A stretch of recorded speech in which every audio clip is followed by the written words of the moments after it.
Howdy, I'm Alyssa Higgins, and I would like to offer my services in conflict resolution to both organizations here, FC Barcelona and La Liga. FC Barcelona and La Liga see conflict with the threat of Catalan independence and the differing needs, values, and interests that follow. FC Barcelona has not specifically stated a position, but La Liga has determined that if Catalonia becomes independent, FC Barcelona will be excluded from the league. FC Barcelona's brand relies on the fact that they are a symbol of the Catalan identity, which fuels their rivalry with Real Madrid and raises the stakes of the El Clasico games. This means that if they take a position that does not support the struggle for Catalan independence, they would seemingly reject a part of their meaningful identity and create quite a rift between the team and their fans. However, if they choose to stand for Catalan independence with their fans, they would suffer the loss of the other part of their identity, which is being a part of La Liga and their rivalry with Real Madrid. This rivalry deliberately displays their power as a symbol of Catalan liberty and cultural identity. Without it, FC Barcelona loses part of its meaning as more than a club and faces ruin without the commercial success driven by the rivalry with Real Madrid in La Liga. La Liga also relies on the fact that FC Barcelona is representative of the Catalan identity because it fuels the rivalry with Real Madrid, representing Catalonia versus Spain.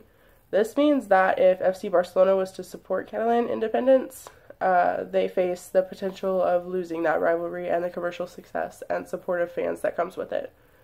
If La Liga allowed Barcelona to remain in the league, they could potentially face disapproval from Spain and their fans for seemingly supporting the Catalan secession. Now we must formulate a solution.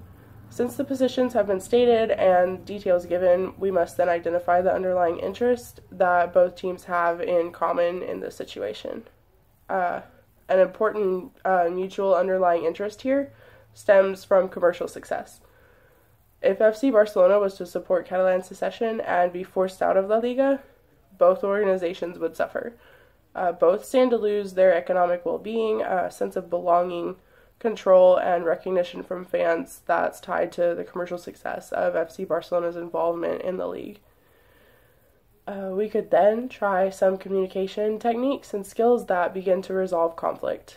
In order to first uncover underlying issues, we must begin by asking leading questions to each organization in order to expose information and determine the beliefs, reasoning, and motives of each party.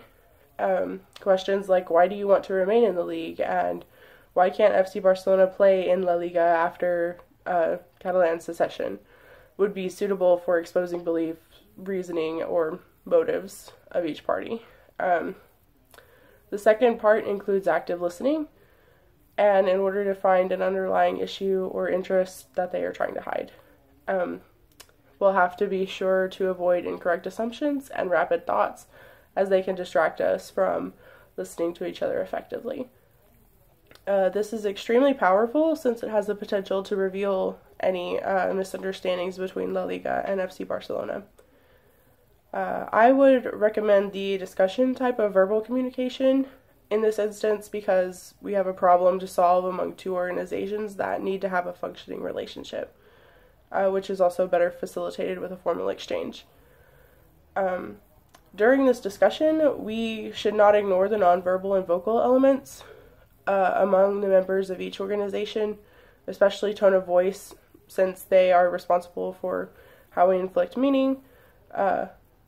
Eye contact, posture, facial expressions all can illuminate where each party's interests lie. The language must not be ignored either.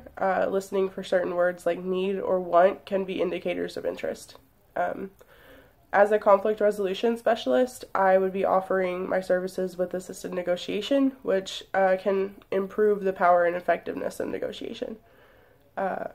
I would recommend integrative bargaining since it attempts to deal with the interests and meeting needs of each organization.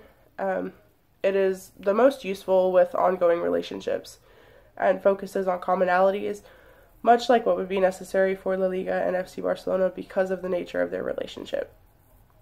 The two parties need to be focused on building a relationship with trust and then reach reach a settling point based on a midpoint between offered bids.